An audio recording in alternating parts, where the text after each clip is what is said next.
Of winter, a road warning. Be prepared to adjust your driving. The push for safety as the first snow falls. Don't put yourself in that situation. It's not worth it. Plus, changing the tone on measles prevention. We have to be persistently vigilant to remind folks that this is a safe and effective vaccine. Local efforts as Canada's health reputation takes a hit. And remembrance from young Londoners. It makes me proud. I'm really proud. Local students and their message to veterans.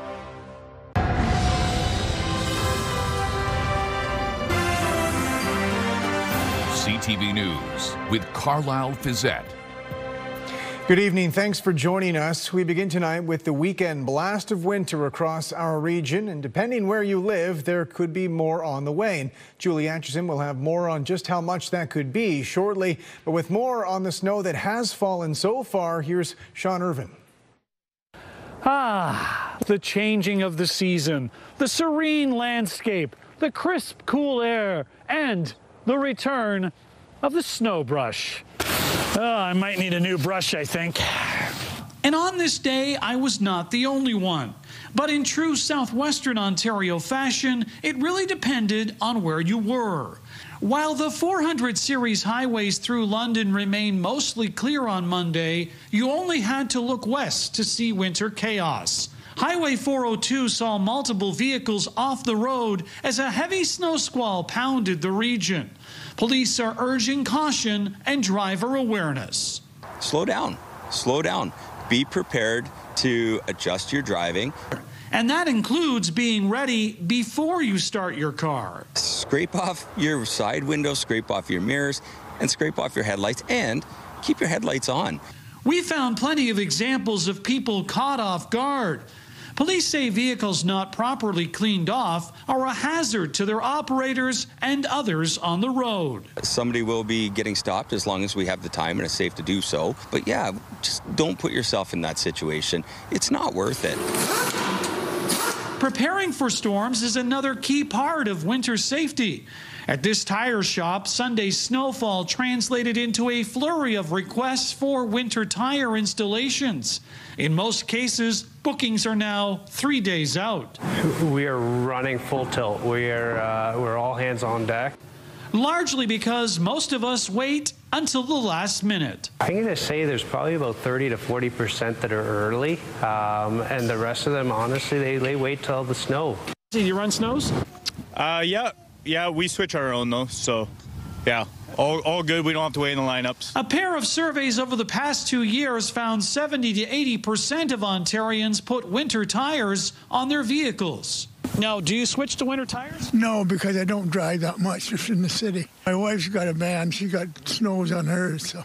In London, Sean Irvin, CTV News. Good evening. We do have watches and warnings in effect with that snow that's moving through. In terms of our warnings right now, Middlesex County under a warning, Lambton County and Elgin. As you can see, Eastern Elgin now under a snow squall watch. Heading to the north, we have snow squall watches in effect. But of course, let's talk about this band of snow that has been plaguing parts of our area today and transitioning us into a winter wonderland. You can see it coming downwind of Lake Huron. So areas like Arkona, Watford, Bothwell, Wyoming, Forest.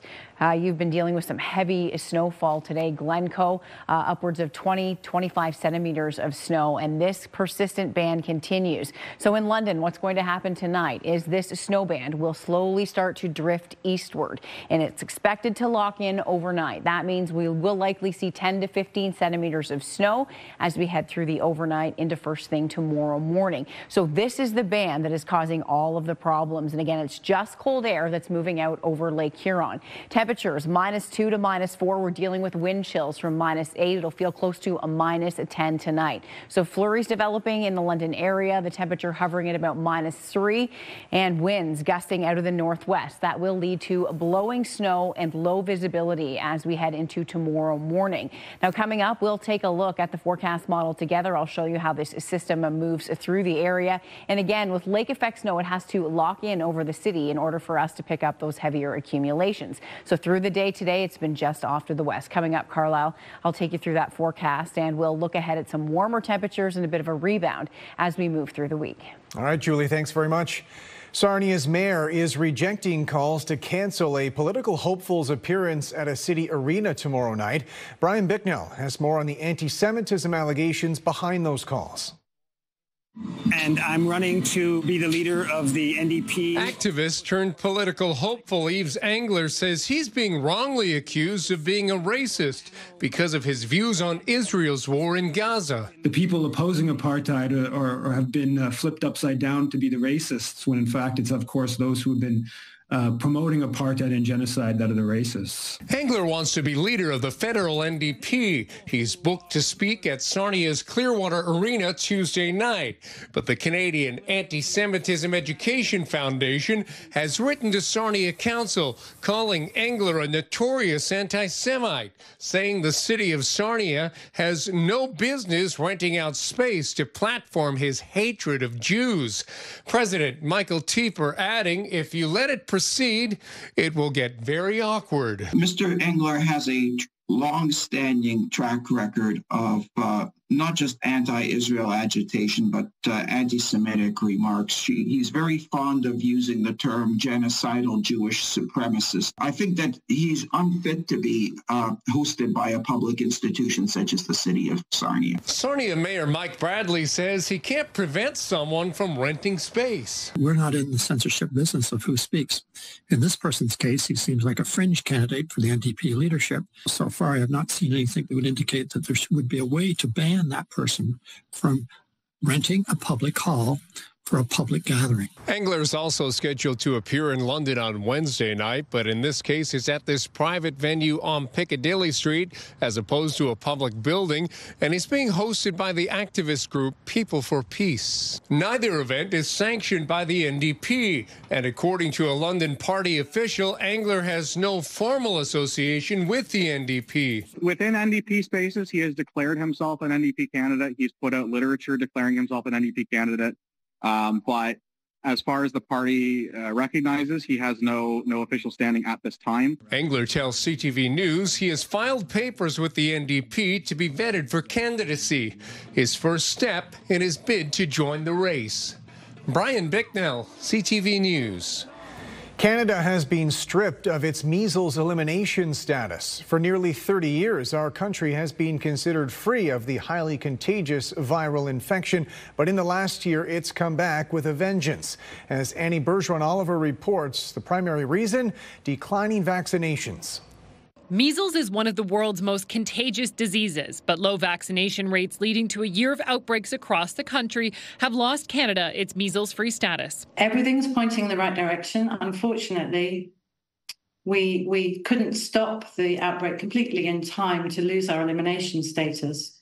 But the direction of travel is that we will get it back. Canada received its measles elimination status in 1998 after decades of rallying to stop its circulation. But now the virus has come roaring back. From 1998 to 2024, an average of just 91 cases were reported annually. So far this year, 4,800 cases have been confirmed, with another 362 considered probable. It's because of some localized areas that have been under-immunized.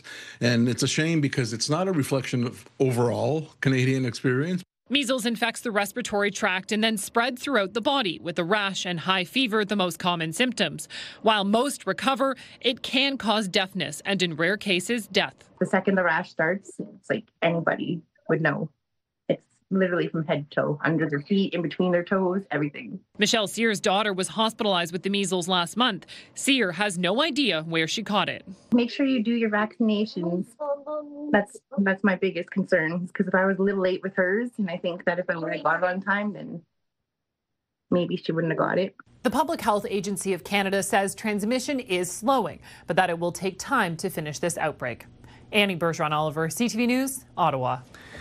And the top doctor at the Middlesex London Health Unit says there's a high vaccination rate within their jurisdiction, and they've been working with neighboring health units trying to improve the region's overall vaccination rate.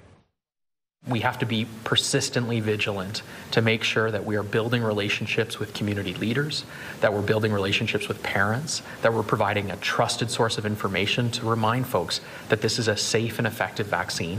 And measles is not a disease to be played with. It is dangerous. Local health leaders are also warning about the upcoming cold and flu season, which they say could hit harder than usual. With more on those expectations and how to protect yourself, here's Rita Ismail.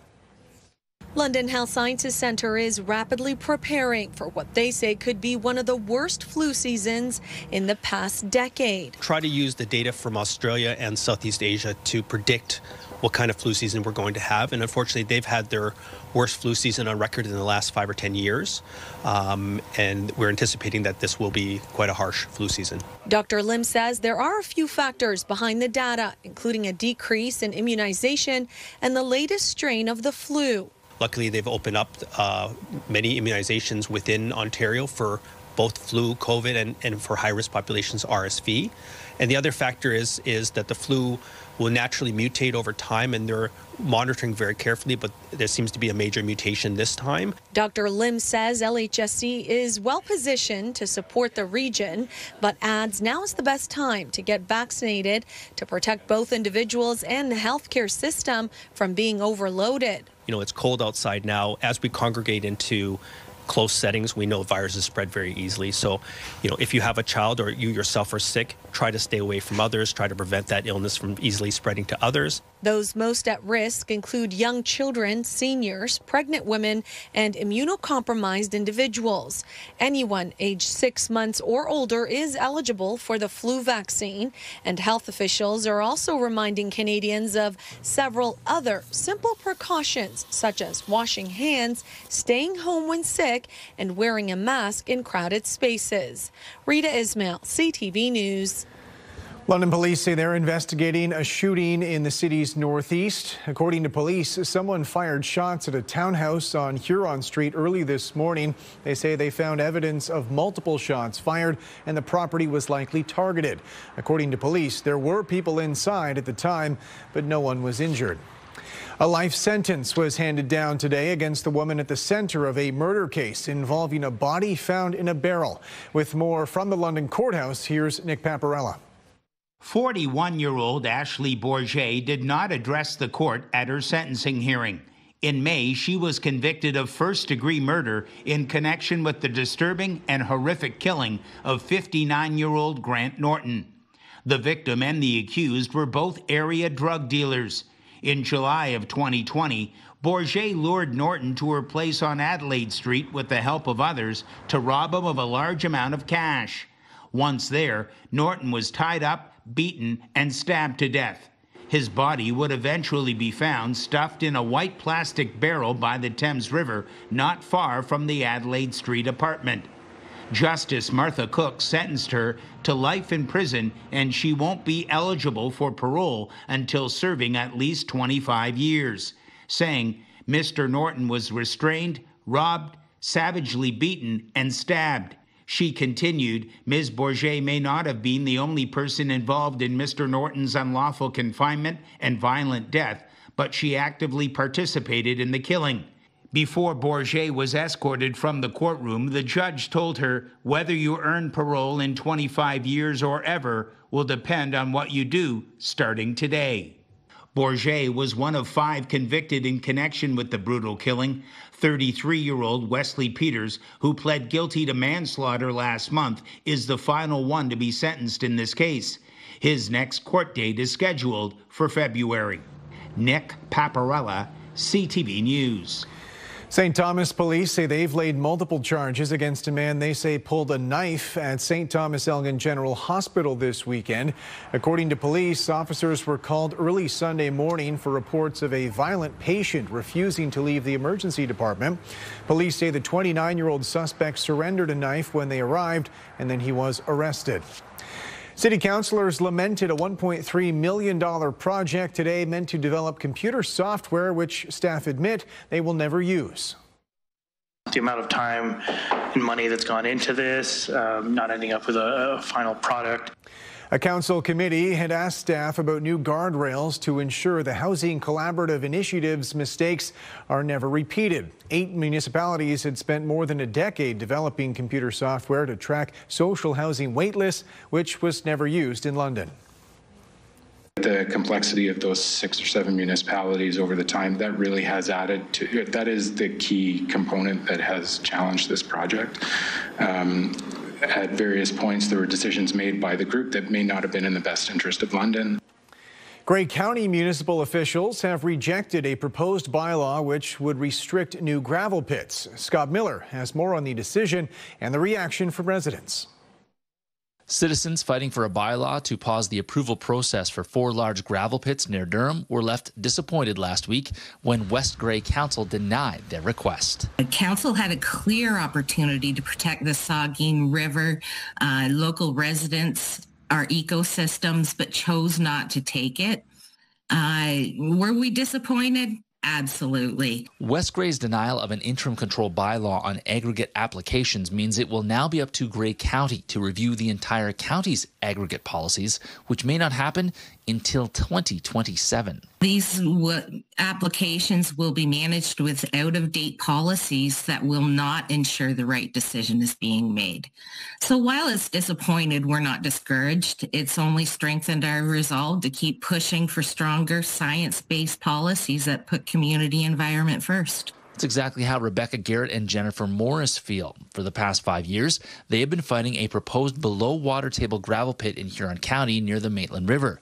They say their research shows that Ontario can build what it wants for the next 30 years by simply pulling from the gravel pits already in production. New pits aren't even needed. We're not saying we're against gravel extraction. We're just saying that it needs to be done in a responsible way, making sure that we're managing it as a non-renewable resource that it is, and not just issuing licenses left and right. The Ballsbridge Little Lakes Citizens Group is taking their fight to an Ontario Land Tribunal hearing, which resumes in December. All of these problems can be summed up in 2 words, which is bad planning. Now, the gravel industry says Ontario needs 4 billion tons of aggregate over the next 20 years simply to meet Ontario's infrastructure needs, and new pits open up the opportunities to meet those demands.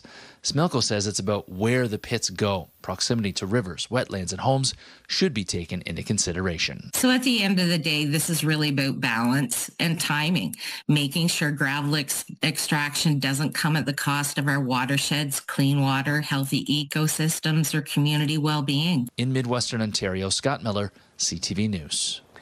Students from nearly a dozen local elementary schools took part in a remembrance ceremony this past weekend, laying handmade wreaths at Vimy Ridge Memorial Park. With more on the annual tradition, here's Lauren Stallone. 11 handcrafted wreaths thoughtfully placed, a timeless symbol of sacrifice and remembrance. It makes me proud, really proud. Students from 11 elementary schools across the city coming together for the annual Remembrance Day service at Vimy Ridge Memorial Park. We involve the children in not only decorating their own wreaths in the classroom as they're learning about Remembrance Day, but then let them actively participate in laying the wreaths themselves, escorted by cadets. Organizers say it is a chance for students to learn the importance of honoring those who served our country, with veterans and Legion representatives all in attendance. I think it's really important that we keep that experience alive, that we remember the sacrifices that Canadians have made for several generations in protecting freedom and democracy. I wanted to remember all the soldiers that fought in war, and to remember the people that fought for life. Each arrangement wrapped in green fabric and decorated with poppies. A personal touch from the students who created them. I think that sort of collaboration and in-classroom learning before a ceremony really brings it all together for them. As the service comes to a close, hundreds of poppies are left behind, a symbolic act connecting young learners with the veterans they honor. Lauren Stallone, CTV News. And tomorrow we will be live streaming Remembrance Day ceremonies from the cenotaph in Victoria Park. You can watch live on our website, ctvnewslondon.ca, starting at 10:40 a.m. Coming up, taking the budget pitch on the road, the Prime Minister's maritime visit, pushing his Buy Canadian policies. Plus, apathy or urgency, the latest round of global climate change negotiations under the fading promise of the Paris Agreement.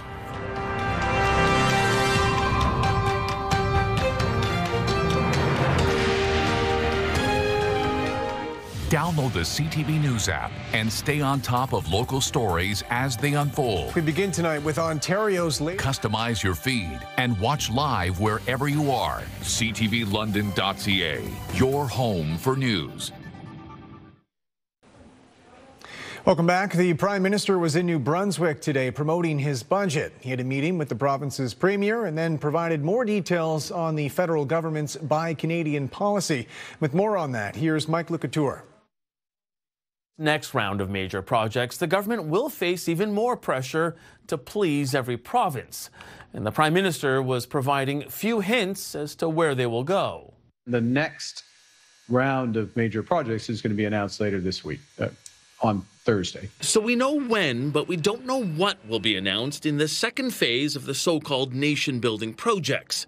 New Brunswick was left off the first list in September, but Premier Susan Holt is hopeful that won't happen this time. We've been working hard on a number of projects, and the announcement won't be the Interties. It will be one of the other projects that we've been pushing for. The first round of projects to have federal support included LNG expansion in BC, a small modular reactor project in Ontario, expanded port facilities in Montreal, and 2 mines in Western Canada.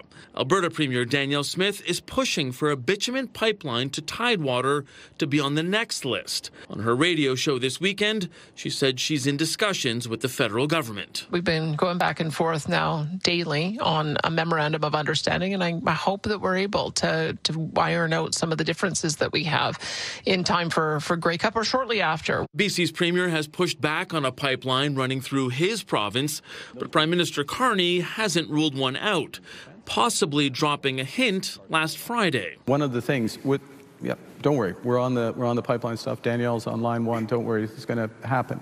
But well, something's going to happen, let's put it that way. The Prime Minister's announcement will be in Prince Rupert, BC, perhaps an indication that province will see the approval of another major project. Mike Lecouture, CTV News, Ottawa. Leaders and climate experts from around the world are in Brazil this week for an annual global climate summit. As Scott Hurst reports, there is increasing skepticism about the COP30 conference's effectiveness before a climate catastrophe becomes inevitable.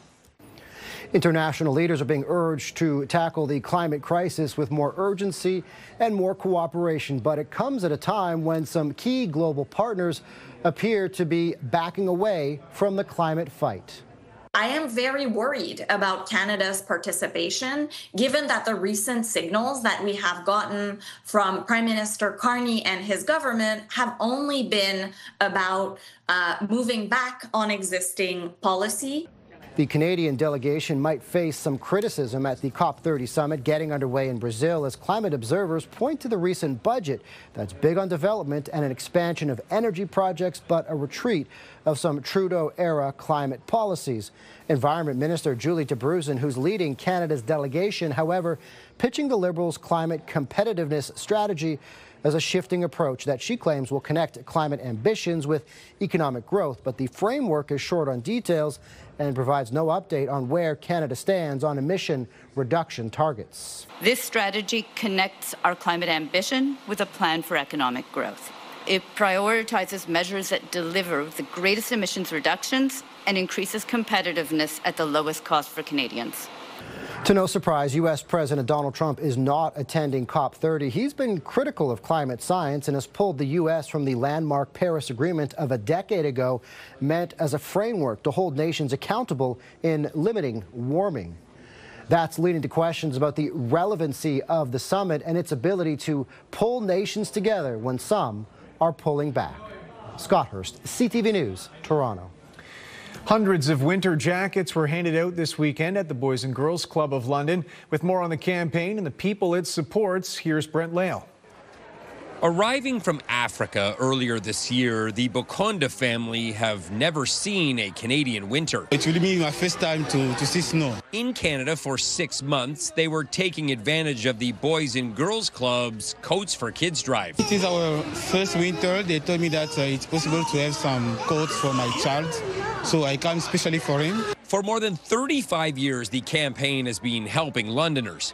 Community partners collect cash and clothing, and the goal was to provide more than 1,000 jackets, boots, gloves, and hats. A number of those were going to the Walshes, a family of 14. We got 12 altogether. We brought 9 today. That one fits good. During their allotted time, they had both parents, a grandparent, and volunteers picking out gear. It's a good coat. We need winter coats for the kids. It's tough right now. Everything's expensive. We heard about you guys on CTV News and came down and getting the kids winter jackets. That looks like it's going to fit. They're super excited. They got brand name stuff they just picked out. They got new boots. They got new hats. They got mittens. Places like this, it's super special. Campaign coordinator Susan McCone and her staff were busy but satisfied. I think it's a boost. You know, one child left and he refused to take anything off. He wanted to wear everything out, so it was very cute. As for the Bokondas, they got much needed snow pants and a jacket for their toddler. In April it was already very cold, so I don't know how cold it will be in winter.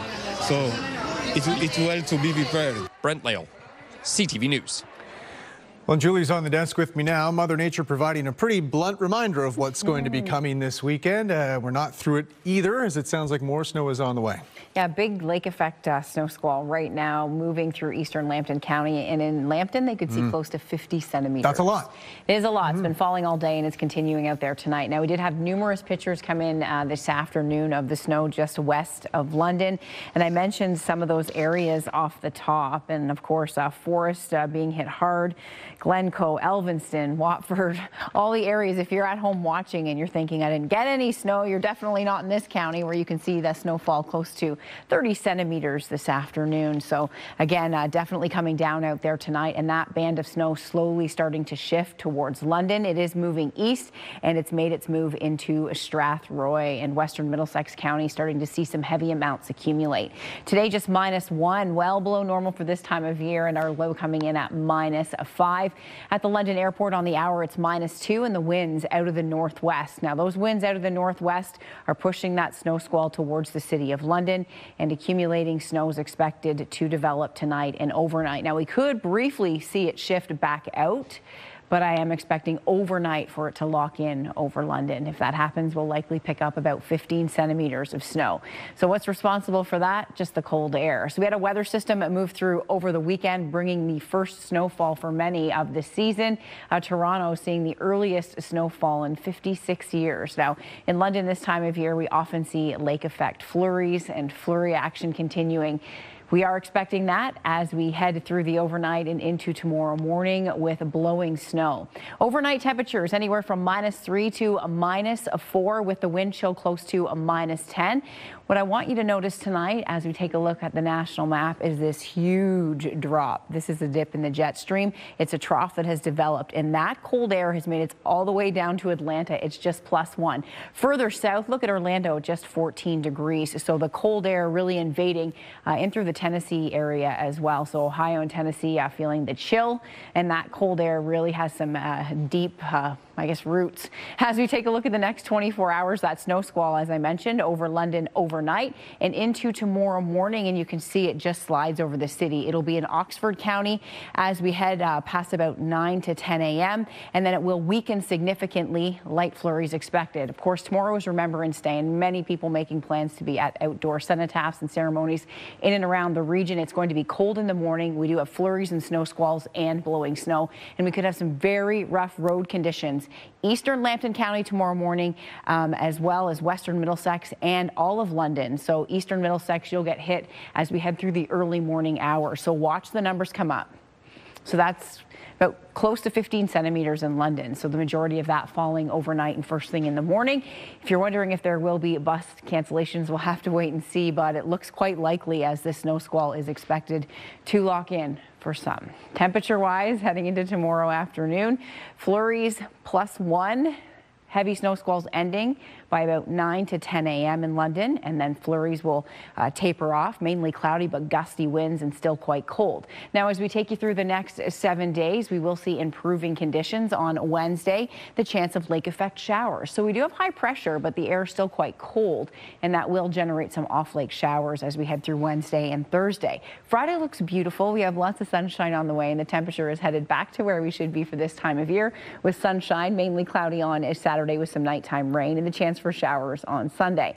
Now the weekend, we're back into the double digits by Sunday at 12 and 10 degrees on Monday. Midwestern Ontario, flurries and snow squalls expected as we head through the overnight, but not quite as widespread. It's really that one strong band that's coming through parts of Huron County. It will oscillate towards Perth County tomorrow morning, so expect some snow in that area. And then moving eastward, it will weaken through the day. But first thing in the morning, we could have some very rough road conditions. So please leave yourself lots of extra time. As you heard off the top of the show, clean off your vehicle. You need good visibility. +4 on Wednesday, 6 degrees as we head into Thursday. Full sunshine on Friday and a nice rebound as we move through the weekend. So bundle up, Carlyle, heading into tomorrow morning. I know so many people want to be out and about. So if you are planning to attend one of those ceremonies, you'll definitely need to be dressed in your winter gear. Winter saying, I'm here, but just for a brief stay. All right. Thanks very much, Julie. Still ahead, carry on when you can. The risks of packing valuables in checked luggage.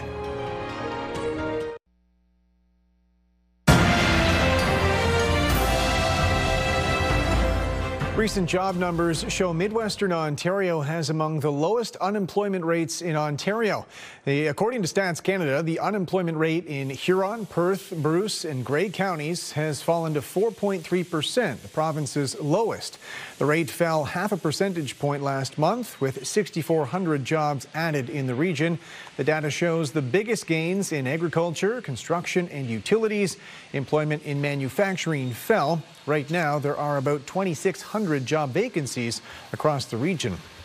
An Ontario man says a recent trip to Jamaica turned much more expensive than he anticipated after the airline lost his luggage. As Pat Foran reports, he wanted to keep his expensive personal items in his carry-on, but he was forced to check it. You knew you had expensive stuff in that bag, which is why you wanted to keep it. That is why I wanted to keep it. Stafford Gordon of Oshawa is a collector of gold jewelry and luxury watches. In August, he went with his wife to Jamaica for a memorial service and to celebrate their 34th wedding anniversary. He took 2 watches, jewelry, suits, shoes, and other items. He used a carry-on so his suitcase would stay with him at all times. But at the last moment, an airline staffer took it and said it must be checked. He just took the bag and stepped away and left. Called back and said, "What seat are you in?" And I was like, 23, and he just left. Gordon says when they got to Jamaica, his suitcase was missing. I found out that there was nothing. They had no record of my bags, nothing. It was gone. So I had to attend now the memorial in my travel clothes. Gordon flew American Airlines, and when he complained, he was told to provide receipts for the missing items. But he says some of the jewelry and watches were 10 to 20 years old, so he didn't have them. He estimates the missing goods are valued at $10,000. My jewelry alone is worth at least $8,000. When CTV News reached out to American Airlines, a spokesperson said, "Our team has been in touch with the passenger to learn more about their experience and address their concerns. We are working with them to come to a resolution." In the end, Gordon was compensated $1,272, which was not enough for him. I need adequate compensation for my loss. You have a carry-on allowance.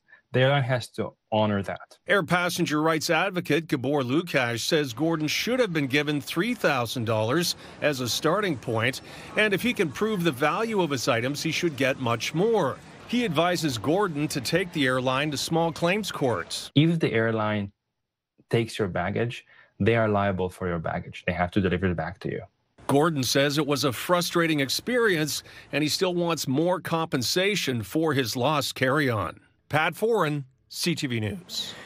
Strength in the technology and base metal sectors helped Canada's main stock index today. The TSX is up more than 400 points. In New York, the Dow added 382, the Nasdaq up 523. The Canadian dollar rose almost a quarter cent today.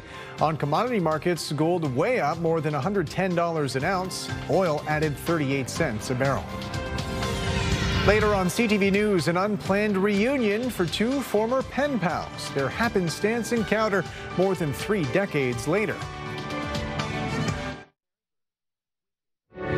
We will never forget your bravery, your strength, your sacrifice. The very best and bravest of our nation. These heroic souls stood on guard for freedom.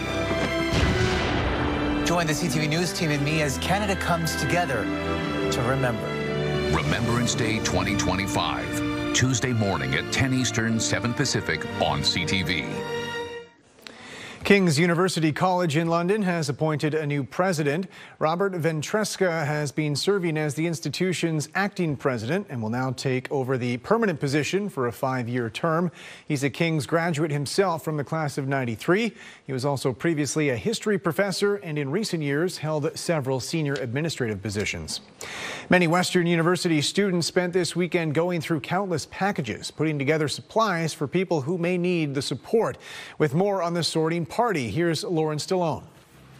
Western University Students' Council is trading in the music and dancing for a different kind of campus party. Today we have what we call our sorting party. Dozens of students are gathering to unpack and sort donated goods from Amazon. We've got about $80,000 worth of donations that was generously given to us, and they're kind of opening up the boxes and then organizing it in a way that we can give to local charities throughout the city. The event marks USC's first partnership with Lionhearts, a registered charity working to eradicate hunger and homelessness through working with local retailers to receive goods and give them back to community members in need. This is such a great opportunity for students. What this does is create a really good access point for them to be able to care in a direct and tangible way. The student-run nonprofit says it is excited to provide students more opportunities to give back. Students oftentimes come to London from out of town, so it's really important to us that we're making sure to contribute to the local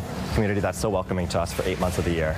Committed to fostering civic engagement, the USC has become one of the largest nonprofits in London. I think students really love giving back. They may not have the money necessarily to donate, but what they do have is time, time to give. Once sorted, items will be distributed to 40 agencies in partnership with Lionhearts across the city. One of the most fun things that you can have as a kid is to, race down the stairs and open up a bunch of packages on Christmas.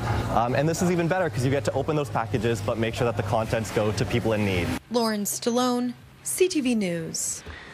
The Holly Jolly Market made its return this weekend. This was the annual market's 4th year, bringing together more than 70 local vendors at the Hellenic Community Center.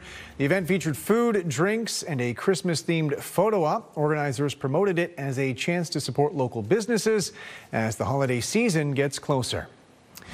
Tomorrow on CTV News, Remembrance Day 2025. Londoners gather, honoring and remembering the people who served and sacrificed. That's tomorrow on CTV News at 6.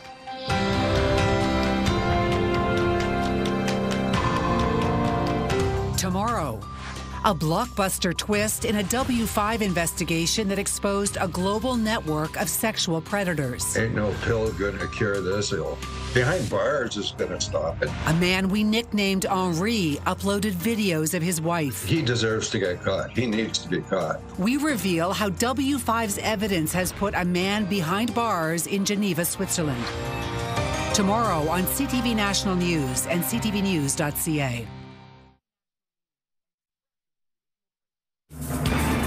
A winter preview in southern Ontario. Flurries and snow squalls overnight and an icy wind chill, feeling close to -12.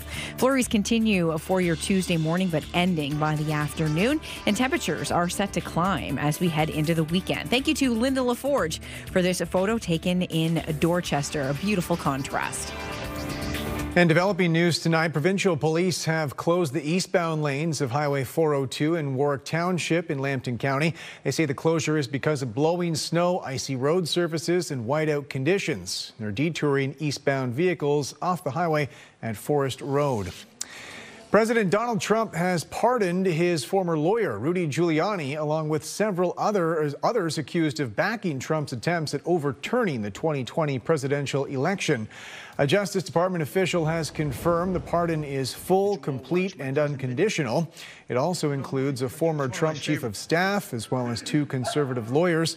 Presidential pardons only apply to federal crimes, though, and none of Trump's allies were ever federally charged over efforts to overturn Joe Biden's 2020 victory.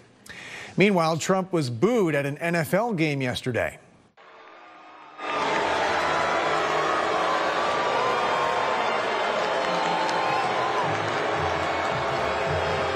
The boos began when Trump was shown on the video board at the stadium near Washington, D.C., and again when he was introduced by the stadium announcer. At one point, Trump read an oath for military members as part of an on-field ceremony, and the boos continued throughout. Over the weekend, a White House official reportedly told the Washington team ownership that Trump wants the new stadium to be named after him.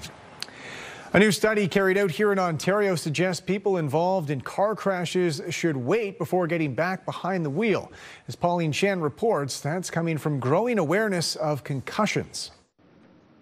Dr. Don Rettelmeyer is an internal medicine specialist and researcher. We looked at every adult in Ontario diagnosed with a concussion over the last 20 years. So that's a sample size of around 400,000 individuals. And what they found was a dramatically higher risk of being involved in a car crash after suffering a concussion.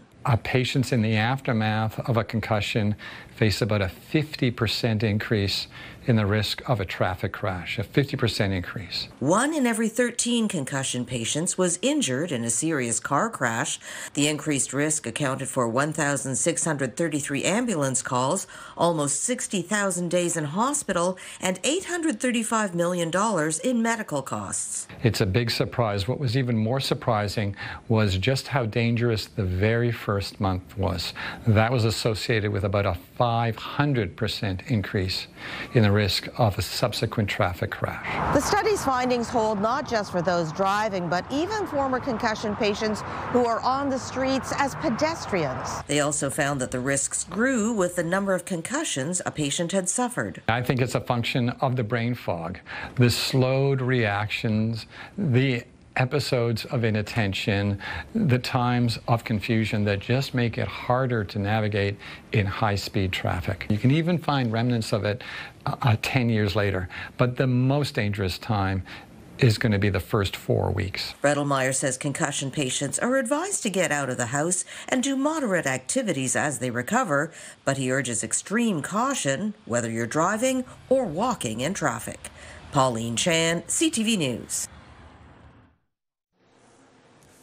Welcome back. Tim Hortons is offering free coffee to veterans and armed forces members for Remembrance Day. Company officials say any Canadian veteran or active duty member can get a free hot beverage tomorrow if they have a government-issued veteran service card or military service ID card. The promotion is on offer at all locations across Canada. Finally tonight, an unexpected reunion. As Brent Lail reports, it started with 2 people talking at a London restaurant before realizing they'd actually been pen pals more than 30 years earlier. It's an improbable reunion. We realized that we were pen pals 35 years ago. Flashback to 1990 when the Royal Canadian Navy participated in the Persian Gulf War. In New Victoria, Cape Breton, there was an ad in the Post to write to any service member overseas just for your support.